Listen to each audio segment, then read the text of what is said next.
sa kanyang inis, pinakain umano ni Vice Mayor Rodrigo Duterte sa isang lalaki ang mga papeles na ginagamit daw ng lalaki para makapagdalayan siya mula sa lupa na hindi naman daw niya pagmamayari. Nakatutok si Tech Ocampo ng GMA Davao. Nagtungo sa Talomo Police Station si Davao City Vice Mayor Rodrigo Duterte kagabi matapos makarating sa kanya ang umano'y panlolokong ginawa ni Manolito Gavas, leader daw ng mga informal settlers sa Victoria Village sa Barangay Matira, Playa, Davao City. Inaresto ng mga pulis si Gavas matapos mapagalamang nangongolekta ito ng 250 piso sa mahigit 50 pamilyang naninirahan sa lupang di naman pala niya pag-aari. Sa sobrang galit ni Duterte, pinanguya nito kay Gavas ang mga peking dokumentong pinangahawakan daw ng sospek. Doon sa mga mahilis na papel, mo ako patuni mo ron. Ayun na pag-usapan. Sabi ni Gavas na bilang miyembro ng isang grupo ng mga veterano ng World War II, may karapatan umano siyang okupahan ang bakanteng loteng gusto niya. Actually, decision man gud ni entire Philippines, no? Supreme Court in bank decision. Entire Philippines ang covered ini. So, mo na ang issue karon niya. Pero, meron palang tunay na may-ari ang lupang inukupan niya at umalma ito. Which has been circulating around sa mga people na who tend to believe him para they can occupy whatever vacant lot is available. Which this is not available. This is a private property. This is my property. Kaya ang lokal na pamahalaan agad na pinag-utos ng demolisyon sa lugar. Pero gipadala na ko siya sa Talomo Police Station because I wanted him to be confronted of why he is using my name. Ako na ang personal na complainant.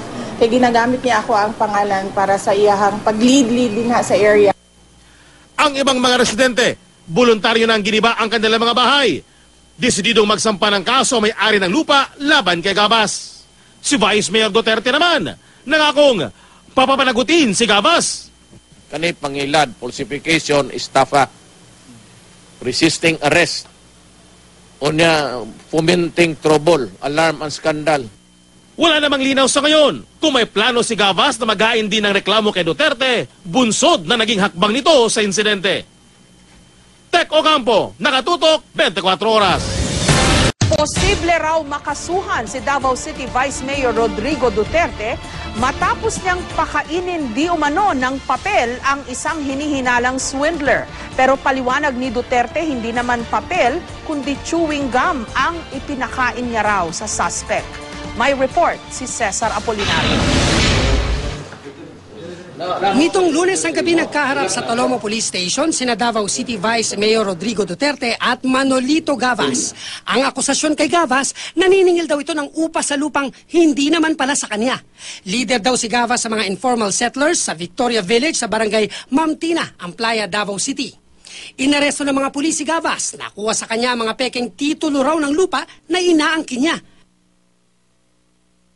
Maya-maya nakita na lang sa video na may nginunguya na si Gavas. Doon sa mga mahilis na papel, Pinanindigan ni Gavas na may karapatan siyang okupahan ang bakanteng loteng gusto niya bilang veterano ng World War II.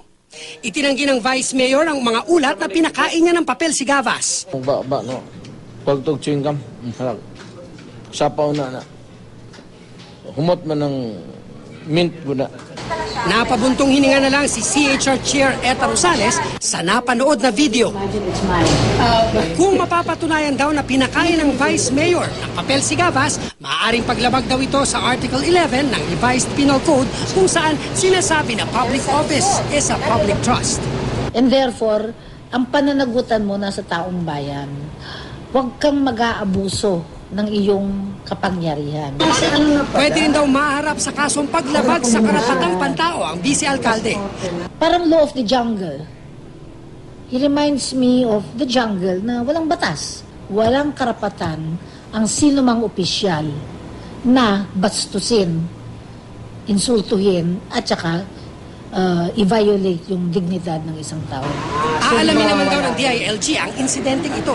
Mas mainam na makuha namin yung kabawaan bago po namin bigyan ng komento o pagpasya.